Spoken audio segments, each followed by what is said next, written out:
Welcome back to the Ableton Live tutorial series. I'm going to swap things up a little bit, and for the next few videos we're going to be deep diving some different sound design techniques. Today I'll be showing you a trick that I haven't seen anybody else using in the bass music scene.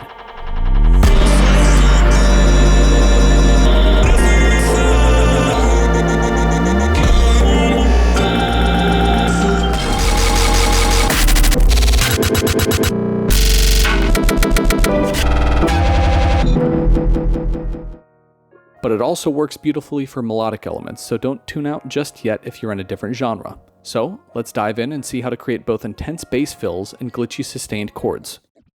Hey, I have a Patreon account, and on there I upload all of these videos, but there's a backlog of them because anything that's on YouTube is uploaded there first, so sample packs, Q&As, unreleased music, all sorts of things. If any of that sounds interesting, it's only like $8 a month. You want to join? The link's in the description.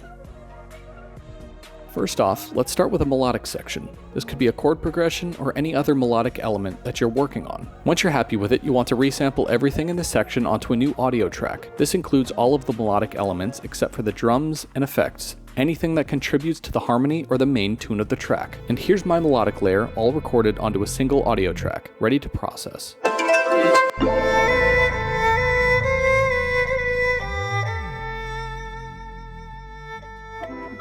We're going to load up some bass samples. You can use your own samples, ones you purchased, or anything that works with your sound. Select all the bass samples that you want to use and drag them over to Ableton's session view, where you can drop them into these little clip launch slots. This way, all of your bass sounds are preloaded into each clip slot. Now we'll head back to the arrangement view and delete all of the ones in the arrangement. We'll go back to the session view, select all of them, and drag them back into the arrangement view. This will line them up back to back, creating a fast, almost machine gun-like sequence of bass sounds. Perfect for adding that aggressive staccato feel. Now we're going to adjust the volume of both the bass and melodic layers so that way they complement each other. But we want the bass to feel like the focus here.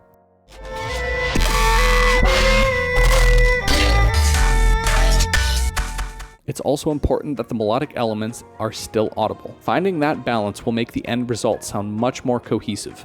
Once we get the mix of both layers where we want, we're going to resample once more. Now let's have some fun warping. Select the audio clip and click the 2x button in the warp section to stretch it out as far as it will go. Then change the warp mode to beats and set it to transient.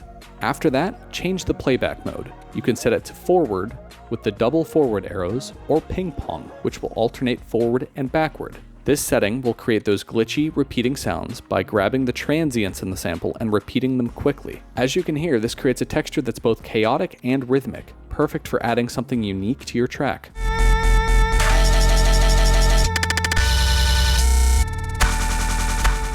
To stay organized, I like to color code each section according to the chord progression, so I know which basses or glitch sounds will match up to each chord.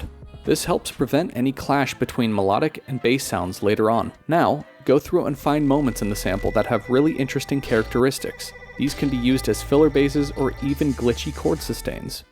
Let's check out some ways that you can apply this technique. Here's a heavier example where I use this technique to create aggressive bass fills.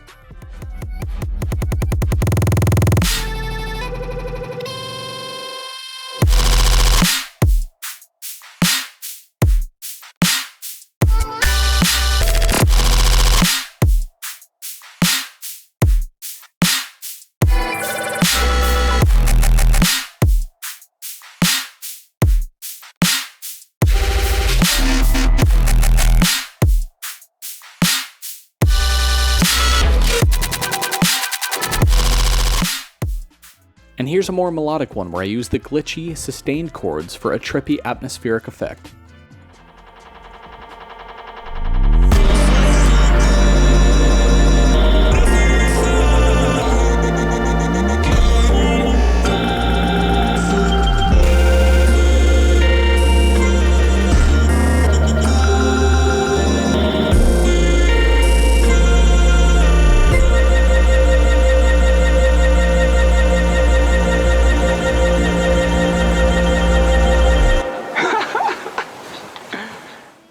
As you can see, this technique isn't just for dubstep, it can add a lot of character to any genre.